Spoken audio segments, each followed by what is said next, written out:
My name is Stanley Lieber. On a snowy winter night in 1922, I was born into a humble immigrant family in New York. In 1929, the Great Depression arrived like a demon.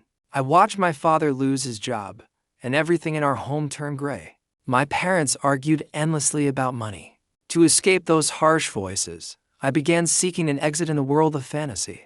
That's when books became my lifeline. I read Mark Twain. I read Conan Doyle. I vowed that one day, I would write great stories too. I learned to find the extraordinary in the mundane. Every passerby had their own heroic biography in my mind.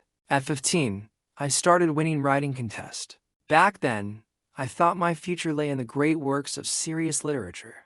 I graduated high school at 16. In an era where jobs were scarce, my only goal was reach the top and stay there. Through a family connection, I joined Timely Comics. It was the first time I stepped into that dizzying building.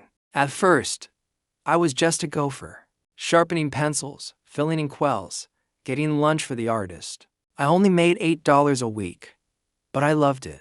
Joe Simon and Jack Kirby were the heroes of that time. I stood behind them, watching those legends come to life on paper. In 1941, Captain America was born. He punched Hitler. The whole country went wild, and I was deeply shaken by that power.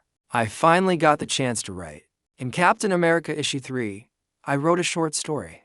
I even thought, what if the shield bounced back like a boomerang? I gave myself a pen name, Stanley. I was saving my real name for my future immortal masterpiece. Who knew?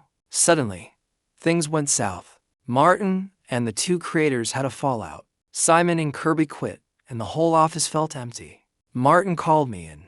He looked at me and said, "Stan, take over the editorial department for now." I was only 18. I sat in the chair that once belonged to legends. I told myself it was only temporary. But fate, well, it loves a good joke. I went from the pencil boy to the helmsman of the comic world. Though I wanted to write great novels, since fate gave me this pen, I decided to let these guys in tights tell a different kind of story. And so, the golden age of Marvel quietly began in my hands. In 1942, the flames of World War II spread. I enlisted in the U.S. Army. Though I didn't go to the front lines, I still held a pen, writing manuals and drawing slogans. After my discharge in 1945, I returned to Timely Comics. The war was over, but my comic battlefield was just beginning, and I had to rebuild. In November 1947, I married my true love, Joan. Her presence became my strongest support and the source of my inspiration. Entering the 1950s, society changed. People treated comics as junk, and parents guarded kids against reading them, which frustrated me. In 1954, the industry took a devastating blow. The book Seduction of the Innocent was published, blaming comics for juvenile delinquency. The nation panicked and Congress held hearings. Overnight, comics became public enemies. Sales plummeted, and countless publishers went under. To survive, we formed a code authority. Every plot and line was strictly censored. Creating in shackles almost suffocated me. By the late 50s, due to TV and censorship, the original team was mostly gone. Having been here for nearly 20 years, I felt it was time to say goodbye. One day in 1961, I went to resign, but Martin excitedly interrupted, saying DC made a fortune with Justice League and wanted us to make a superhero team too. Back home, I vented to Joan. She said, "Since you want to quit anyway, why not make this last book exactly the way you want to, with no regrets?" Her words woke me up. I decided to break all the rules. I would create imperfect heroes with flaws, selfishness, and everyday worries. I brought back the genius artist Jack Kirby. We poured our passion and real-life reflections into for characters, and the Fantastic Four was born. The results blew everyone away. It exploded. Not only did sales skyrocket, but we also got tons of fan mail from adults saying they saw themselves in them. Striking while the iron was hot, in May 1962, Kirby and I created the Hulk. Not a typical handsome hero, but a misunderstood outcast fighting the system. Next, I pitched a story about a high schooler bitten by a spider. Martin scoffed, "Stan, people hate spiders and no one wants a teenager as a lead." But I didn't want any regrets. I quietly slipped Spider-Man into the final issue of Amazing Fantasy number 15, treating it as his farewell performance. Miracles struck again. It became our bestseller in a decade. Peter Parker's struggle to pay rent and fit in at school was a mirror of my own youth. We officially renamed ourselves Marvel. Thor, Iron Man, and X-Men awoke under my pen. I realized I didn't write traditional novels, I built a universe. In 1972, I officially became the publisher and chairman of Marvel Comics. But I soon realized that sitting in an executive chair wasn't as fulfilling as creating stories. In the late 70s, Joan and I lived in a two-bedroom on West 63rd Street. Back then, I kept thinking the printed page could no longer hold my ambition.